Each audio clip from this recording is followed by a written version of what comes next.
The night highway stretched out like an empty river of steel and light. The desert wind cut sharp against the chrome, and the only sound was the low rumble of a Harley gliding through the dark. Before we start this story, tell me, where in the world are you watching from? We love seeing how far these stories travel. And if you enjoy our stories, please consider subscribing to our channel and don't forget to hit the hype button. Writer Bear Dalton, patched member of the Hellsangels, 45 years old, face weathered by road and regret, wasn't riding for fun anymore. He was running from memories, from a life that had taken more than it ever gave. His brothers were miles ahead, chasing the next town, the next good deed in their Christmas charity run. Bear stayed behind to clear his head. He always did. That's when he saw it, the flicker of red taillights off the shoulder, barely visible through the dust. A car, nose down in a ditch, steam curling from the hood. He slowed, instincts kicking in. Most people would have kept going, but the angels had a code: never leave someone stranded on the road. Bear pulled over, engine idling, headlights cutting through the dark. He climbed off the bike, boots crunching gravel, and called out, "Anybody hurt?" No answer, just the faint cry of a child. Bear's heart sank. He pushed through the brush and saw the wreck, an old SUV, windshield spidered, one door half open. Inside, a boy no older than 9 sat shivering, holding the hand of an elderly woman slumped in the passenger seat. The kid's eyes were wide, full of fear and confusion. "She's breathing," he said quickly, "but she won't wake up." Bear's voice softened. Hey, it's all right, kid. I got you."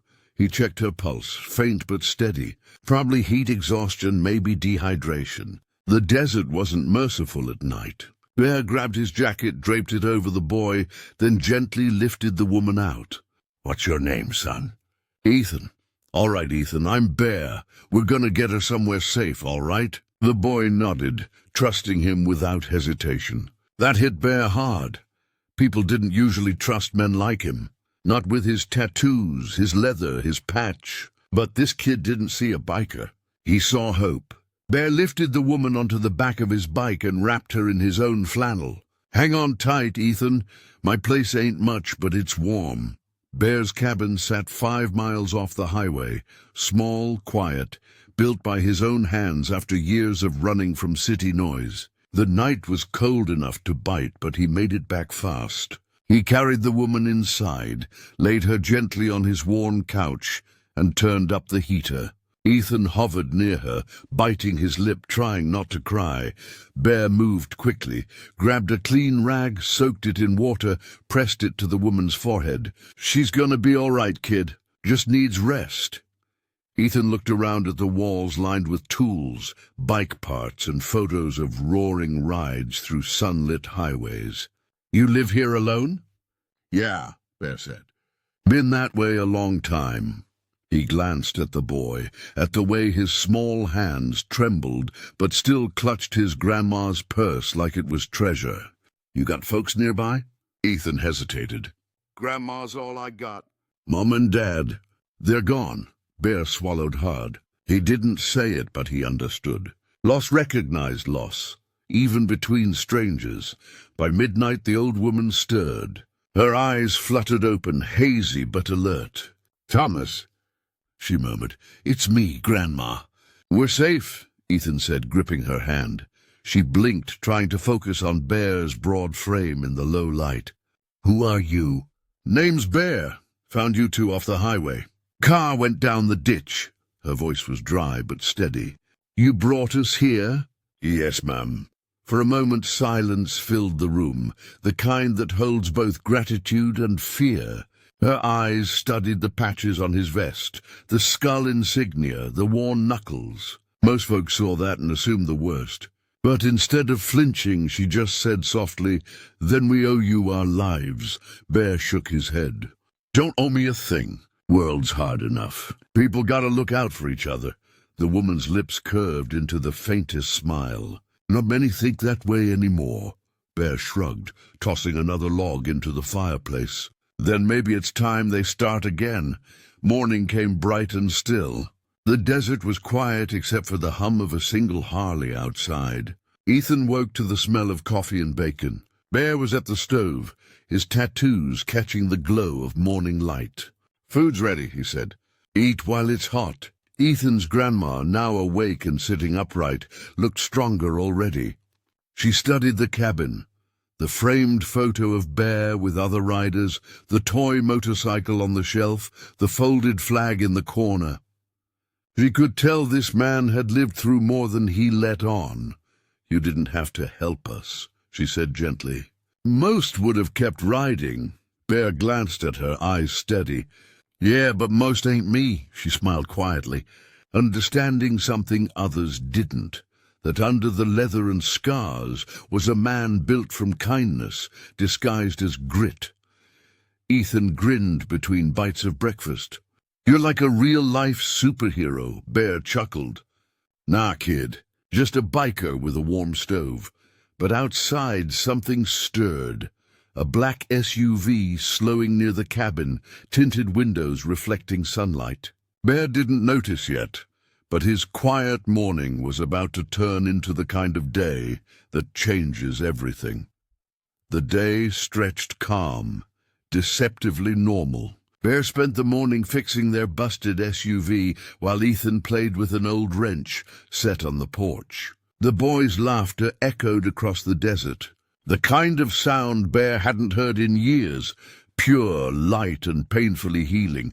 Inside, the woman, who introduced herself as Margaret, brewed tea from Bear's sparse kitchen supplies. There was a quiet dignity in her, the kind that didn't fade even after hardship. She sat watching Bear through the window, how he moved with quiet focus, every motion deliberate. "You remind me of someone," she said when he came in to grab water. "Hope that's a good thing." "It is," she replied softly. "A man who worked with his hands, honest. My late husband was like that." Bear nodded, unsure how to respond. He wasn't used to being compared to good men. Then Margaret said something odd, almost to herself. "He used to say money can build walls, but kindness builds bridges." Maybe he was right. Bear paused mid-step, sensing more beneath her words than she meant to show. Something about her posture, her manners, refined, practiced, didn't fit the picture of someone who owned a 20-year-old SUV. Still, he said nothing, just went back to work, unaware that the world she came from was already searching for her. By sunset, the car was nearly ready. Bear wiped his hands on a rag, nodding toward the dusty horizon. "Another hour and you'll be back on the road." Ethan looked disappointed. "Can't we stay one more night?" Bear smiled faintly. "Storm's past, buddy. Time to get you home."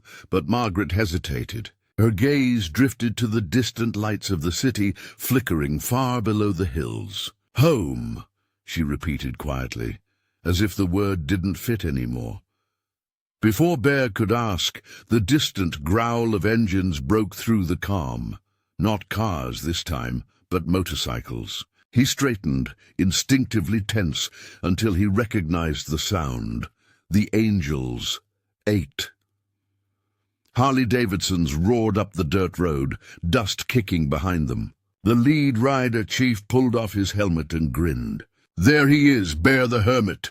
You disappear for a night, brother, and we start thinking you went off the grid again." Bear chuckled. "Got company this time." "Be nice." The riders dismounted, curious glances landing on the strangers. Ethan's eyes lit up at the sight of the massive bikes. "Whoa! Are you guys like superheroes or something?" Chief laughed, handing him a helmet. "Oh, close enough, kid." Margaret smiled politely, but seemed uneasy, her hands fidgeting, eyes darting toward the road. Bear noticed. Something about her fear didn't feel like shyness. It felt like someone who was hiding. Dinner was a sight. Tough bikers crowded around Bear's cabin, passing food, teasing each other, laughter rumbling like thunder. Ethan sat between them, face glowing with excitement as he listened to their stories. Margaret stayed quiet, watching the men and the way they treated her grandson with respect, not mockery. When Chief lifted his glass, he said, "To Bear, still the guy who helps strangers before himself." Bear grunted. To anyone still worth helping. It got a quiet chuckle from the group.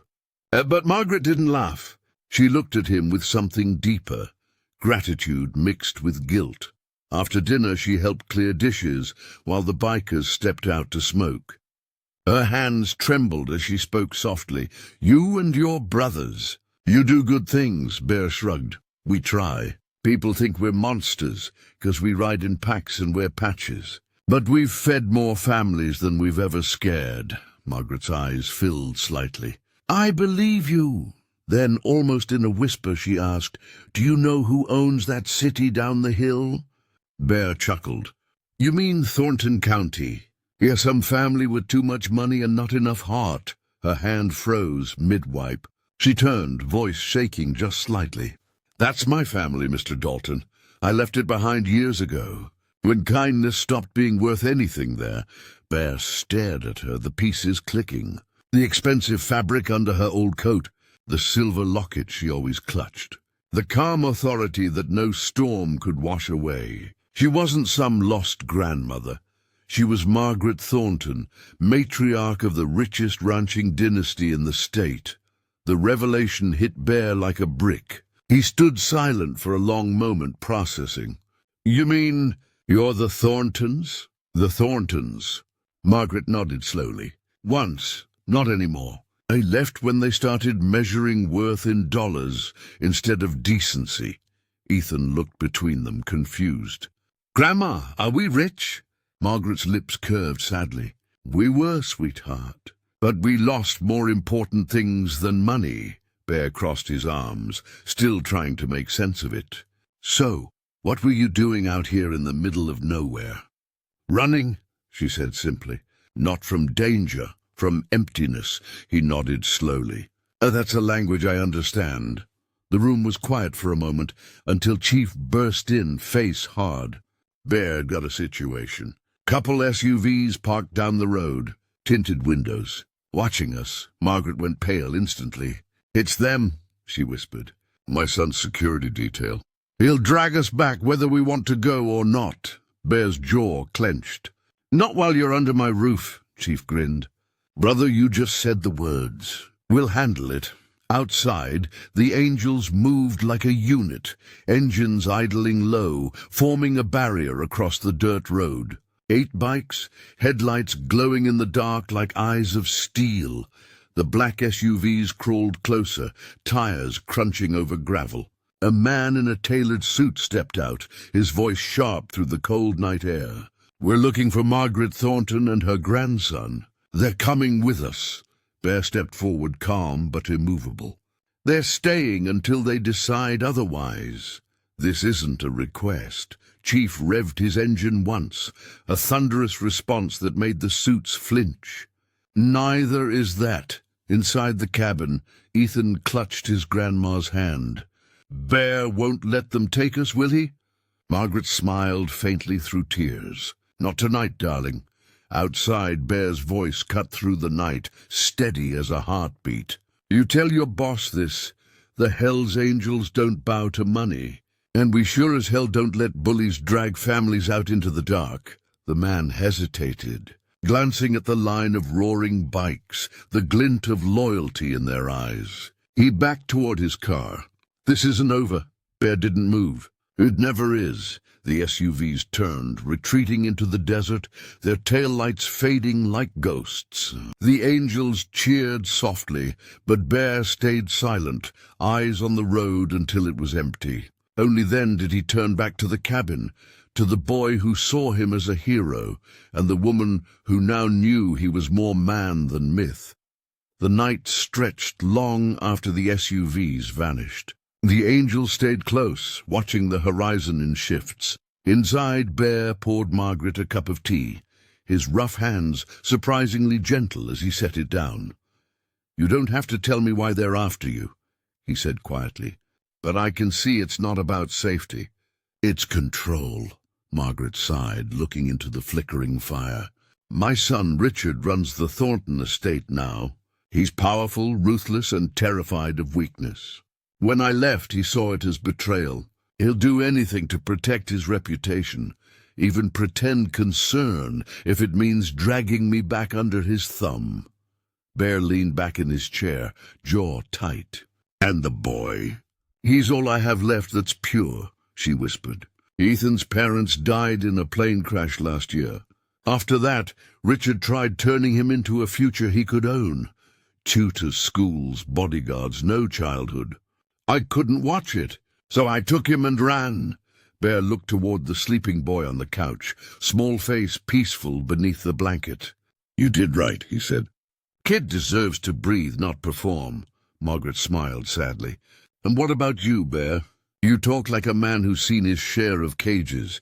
He met her gaze, eyes dark. I built mine with my own hands. Lost people I loved because I couldn't forgive myself. Now I just ride to forget. Her voice softened. Then maybe this road brought you to remember. Morning broke, golden and quiet. Ethan was outside already, sitting on Chief's Harley, pretending to steer while the bikers teased him like proud uncles. Laughter filled the air. Real laughter, not the forced kind you hear in crowded towns. Margaret stood on the porch, shawl wrapped tight, watching the scene with misty eyes. These men of yours, she said to Bear, they don't act like the monsters the world paints them to be. Bear smiled faintly. That's 'cause the world only sees patches, not the people under 'em. We've all got stories, ma'am. Some we're proud of, some we ain't, but we stand by one thing. You protect what's right, no matter how dirty your hands are. She nodded slowly. I wish my son understood that. A cloud of dust on the far ridge caught Bear's eye. Too soon for another attack, but cautious instinct made him tense. It was just one bike this time, a scout. The Angels lookout Rico returned from the town below. He parked hard and walked up, helmet under his arm. Boss, word's spreading. Thornton Security's putting up flyers. They're calling it a kidnapping. Bear's face hardened. Kidnapping? Rico nodded grimly. They're telling folks the hellsangels are holding the old lady and boy hostage. Sheriff's got half the town stirred up. Margaret's hands trembled. He's turning you into villains, Bear chuckled coldly. Wouldn't be the first time. But this time we fight truth with truth. By noon the Angels had a plan. Chief suggested laying low, but Bear shook his head. You can't hide from lies, you burn 'em out. He turned to Margaret. If your son wants to play politics, we'll show him what real family looks like. That night, Bear and Chief rode down into town. Their engines thundered through Main Street, drawing eyes and whispers. People stepped back, fear mixed with fascination. Bear parked right in front of the sheriff's office, the Hells Angels insignia gleaming in the porch light. The sheriff, a tired man with a cautious heart, stepped out. Bear, this ain't a good idea. Bear pulled a folded photo from his vest, Ethan and Margaret at his cabin, smiling. You know me, Tom. I've done bad things, but lying about helping an old lady ain't one of 'em. You think I'd hurt a kid? Tom studied the photo, then looked into Bear's eyes. After a long silence, he sighed. I never thought so, but you know how Richard Thornton is. He owns half this town, and he's got the news spinning faster than we can catch. Then we take the truth to the people, Bear said firmly. You got a town hall tonight? We'll be there. The sheriff rubbed his temples. You're walking into a storm, Bear. Bear smiled faintly. Brother, I ride through storms for a living. By evening the town hall was packed. Curious faces, murmurs, cameras flashing. At the front sat Richard Thornton, clean suit, sharp smile, his voice dripping with false concern. My mother and nephew were taken by known members of the Hells Angels, he declared dramatically. We only want their safe return. The crowd gasped, eyes widening, until the double doors opened.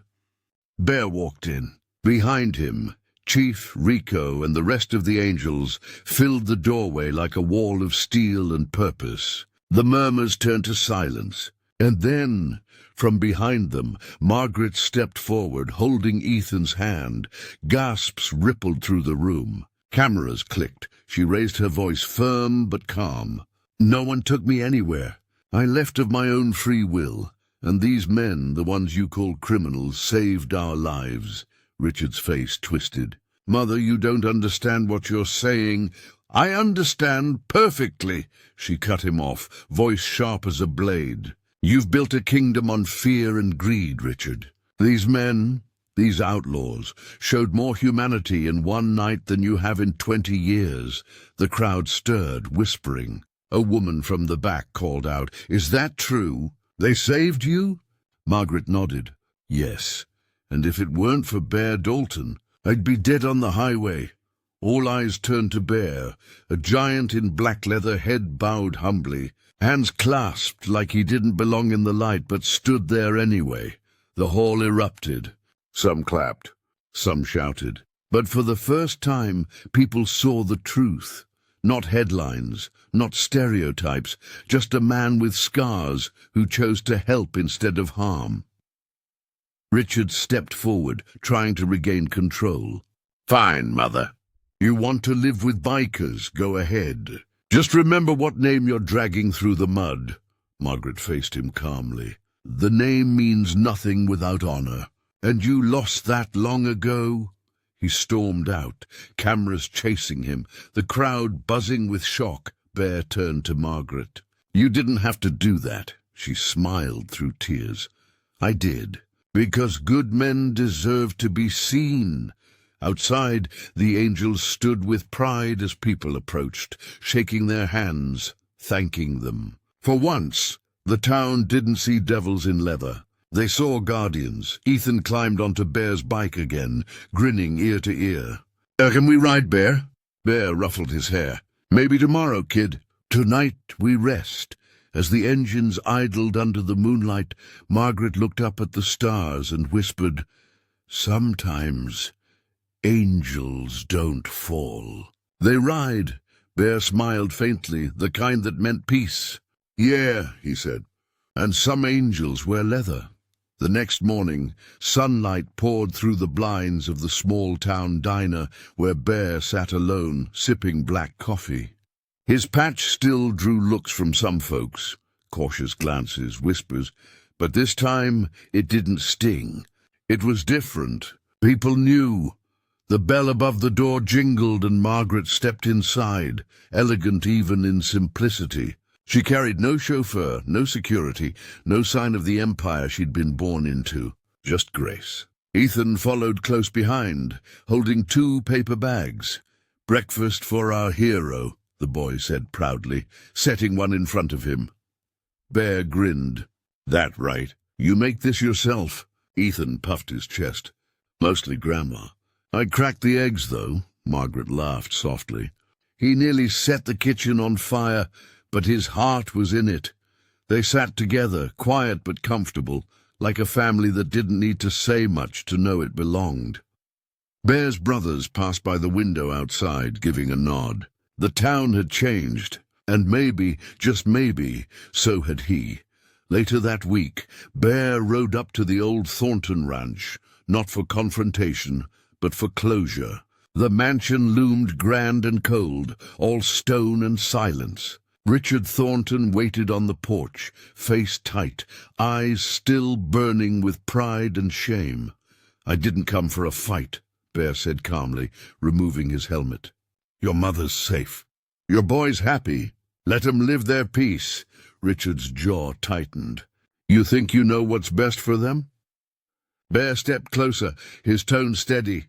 "No, but I know what it's like to lose people, 'cause I couldn't let go of control. You want to be the man your father was. Start by being the man your son needs." The words hit hard. For a moment, Richard's mask cracked. His voice softened, barely audible.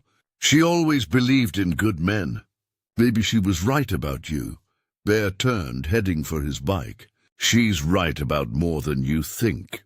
As he rode away, Margaret watched from her window upstairs, eyes glistening with pride. For years, she'd believed the rich were powerful. But that day she saw what true power was, the courage to do what's right, even when no one's watching. Weeks passed. The hellsangels continued their runs. Not bar fights or chaos, but food drives, hospital fundraisers, and school charity rides. Bear became something of a legend in that small town. People who once crossed the street to avoid bikers now waved as they passed. Kids lined the sidewalks to see the roaring convoy thunder by.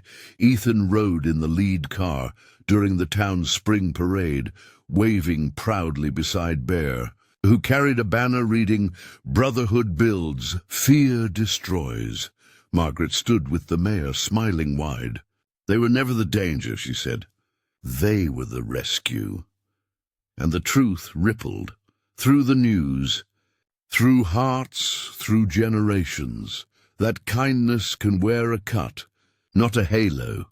As summer deepened, Margaret bought a small plot of land just beyond the desert, a place to build something new. A home not for wealth, but for worth. With Bear's help and the angel's muscle, they raised a house from the dust. Ethan painted the walls while Bear fixed the porch, and Margaret planted lavender near the fence. When it was done, the gate bore a small wooden sign carved by Bear himself, "The Road Home." On opening day, dozens gathered, bikers, townsfolk, even the sheriff. Margaret stepped forward to speak. "This isn't just my home," she said.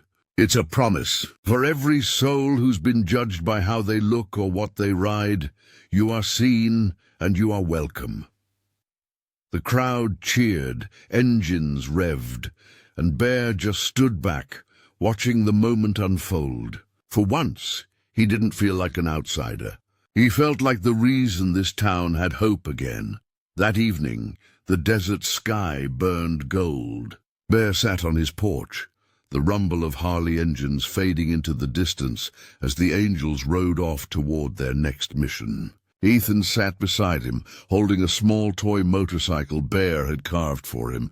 "You ever get lonely when they leave?" the boy asked. Bear smiled faintly. "Used to, but not anymore." Margaret joined them with 2 cups of coffee and 1 glass of milk. She looked at Bear, her voice soft. "You gave us more than shelter. You gave us a reason to believe again." Bear glanced at her, then at the sunset melting into the horizon. "Guess we all needed saving in our own way." The wind carried the faint echo of engines, the sound of families stretching across miles.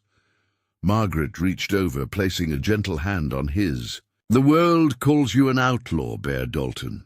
But to us," she smiled, eyes glistening, "you're the angel who found us when no one else would." He chuckled low, staring at the fading sun. "Maybe, or maybe I just finally stopped riding away from home." The camera pans up, the desert glowing, the bike gleaming beside him, the boy's laughter echoing into twilight. "Don't judge a man by his leather. Judge him by the road he rides and who he carries along the way." If this story touched your heart, don't forget to like, share, and subscribe. Tell us in the comments, have you ever met someone who changed the way you see people? Because sometimes the roughest roads lead us straight to the kindest souls. And sometimes the angels who save us don't have wings, they have wheels.